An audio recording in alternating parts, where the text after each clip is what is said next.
You don't have to all be this serious. Welcome to the White House. Now, I know that these are the longest days of the year, which is why I'm so glad that they put the first course down right away. I know you're hungry, and I promise to be brief. Our annual White House Iftar recognizes the sacredness of Ramadan to more than 1.5 billion Muslims around the world. It's a time when Muslims recommit themselves to their faith, following days of discipline with nights of gratitude for the gifts that God bestows.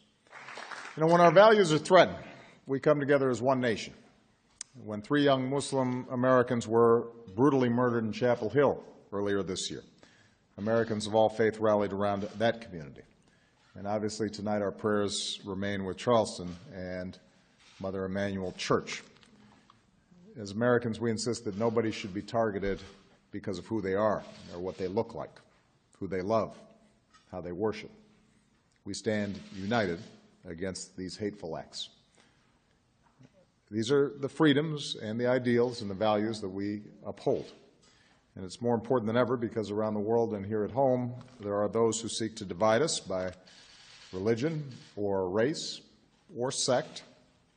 Here in America, many people personally don't know someone who's Muslim. They mostly hear about Muslims in the news, and that can obviously lead to a very distorted impression. We saw this play out recently at a mosque in Arizona.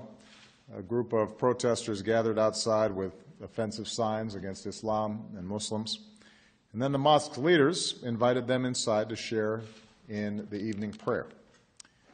One demonstrator who accepted the invitation later described how the experience changed him, how he finally saw the Muslim American community for what it is, peaceful and welcoming. That's what can happen when we stop yelling and start listening.